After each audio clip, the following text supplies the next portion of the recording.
Chelsea are in talks to sign Jeremy Jacquet from Rennes. The 20-year-old defender is valued at up to £56 million.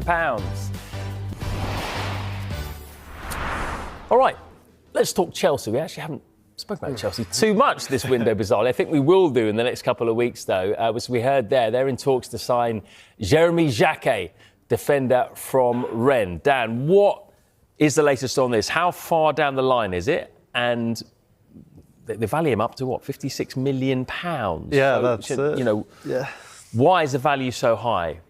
What's the attraction? Well, first of all, Jeremy Jacquet, I mean, Ligue 1, plays for Reims, and, you know, he has been monitored by the biggest clubs in Europe. I mean, Chelsea are just one of many admirers in the Premier League and outside who could be interested in Jacquet, but I think Chelsea are in talks with Reims. They value him around £56 million, as you mentioned, Matt, and I think Chelsea are looking for a centre-back who can go straight in to their starting 11. Now, Levi Colwill, we know, is essentially out for the rest of the season with an ACL.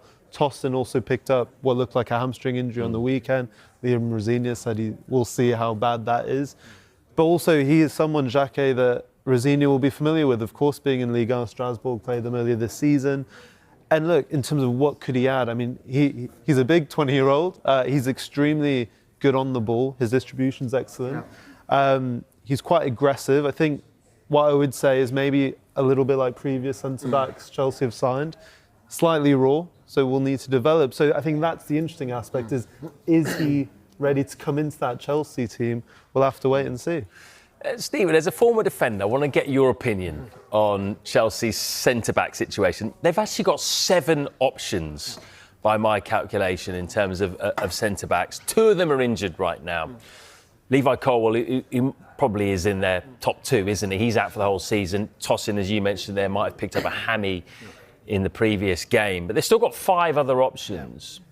When you look at that, do you think it's an area that is holding Chelsea back from going to the next level? Or do you think they're OK there? They got the numbers, or do they need more quality? I think Colwill, him with such a significant injury, and there's always, like, you hope and you feel like he can get back to the levels he was before, but there's always that question mark, when he comes back, how long will it take him to get back to there? So replacing someone like that I think is important, that you have someone come in that you know is going to be able to steady that ship and be that solid partnership, whoever you want to build. But like, they've invested in their centre backs, but obviously not probably as heavily as they have in other areas. And I feel that Chelsea have spent so much in the forward areas. You just think they've just thrown money at those players. That have they neglected it slightly in those areas? Have they brought in the highest calibre of defenders that they want? When you look at Reece James and think of how good he is and how important he is if he plays midfield or right back, centre back pairings. You look at Arsenal. I think Arsenal have given the makeup of how to have a strong push for the Premier League is to be able to get that partnership correct. And those two have kind of given a bit of a blueprint so we can have all the attack and threat in the world, but we don't have these two that are pinning everything together. It's not going to be solid. So Chelsea are probably thinking we need to go and invest in that area. And I mean, you can see some of the defenders they've signed there since Clerlake came into the club. I mean, Stephen, on your point there, I mean, I think 3 of those were signed in the first kind of 2 transfer windows with Koulibaly, Wesley Fofana, Bouyema, Bediashile.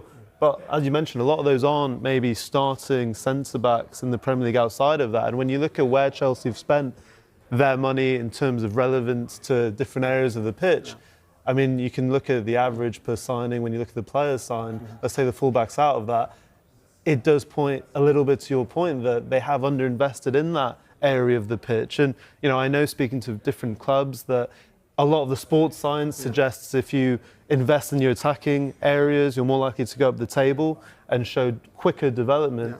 But I think everyone connected and who follows Chelsea would argue that the foundation at the back has been their weakness. Yeah, it is. And I think, like I said, I think Arsenal, it's a way of seeing how that can really benefit you. You bring in a Declan Rice in front of the back 4 and you bring in those 2 centre-backs and they stay fit and you have a real chance of pushing.